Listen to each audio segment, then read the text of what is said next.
Good morning, world. Today it's my 19th day of climate fast beginning now. Last night it was less cold because the skies were cloudy.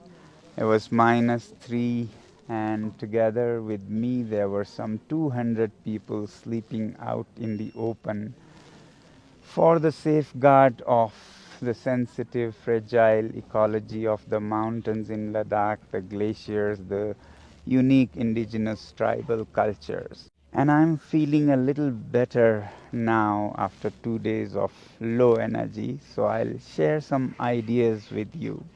We have done so much damage to nature in the name of development and growth. Our current concept of growth and development is so anthropocentric, so human obsessed, that we have decimated everything else, all living beings, all non living beings that share this planet with Earth.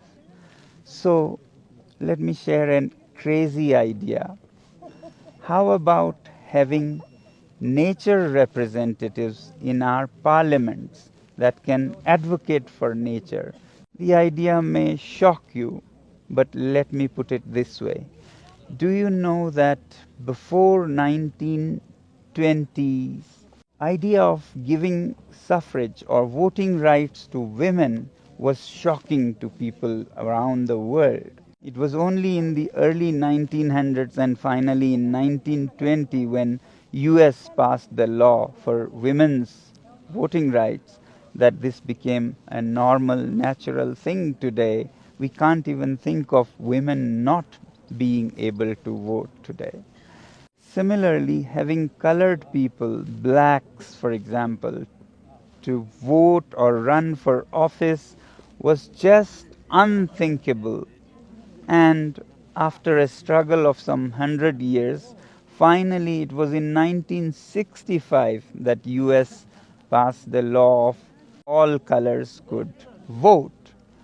Today it's just unthinkable that a black person, because of his color, would not be allowed to vote. So, what's next? Can we take the idea of inclusion to the next level and give nature a voice, to have nature representatives?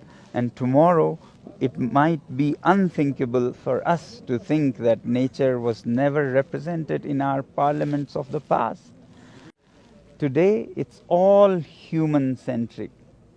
For example, Delhi, with an area of 1,500 square kilometers, has 7 MPs, and Ladakh, with 60,000 square kilometers, has only 1 MP, because Delhi has 20 to 30 million people and Ladakh has only 300,000 people.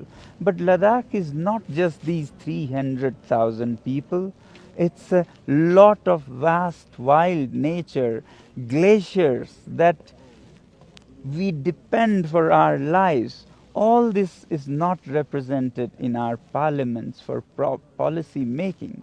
So, how about giving such representation based on the area and sensitivity of nature and not just human population alone? And why only Ladakh? All over the world, shouldn't the elephants and the birds and the bees and the grasslands and glaciers and trees have a voice in our parliaments for making policies that make sense for them also? Of course, elephants and trees cannot speak nor choose representatives. We can help them with nature advocates.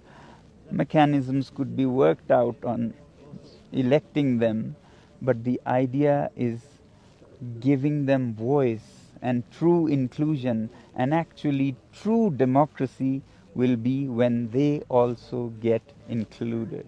In the end, I would just say that places with fragile ecosystems like Ladakh need to be given more attention. Today, not to speak of giving voting rights to nature, Even the people, the indigenous tribal people, have no voting rights. And sixth schedule is one provision in the Indian constitution that gives them autonomous councils, little assemblies, to make laws for themselves and manage these ecosystems as they see fit for their future. And that's why people are demanding sixth schedule for Ladakh and democracy restoration for Ladakh, as was promised by the current government in India 2 times in 2 elections. And we still hope that our leaders will stand by their words and keep their promises. Thank you very much and have a great day, Jule and Jai Hind.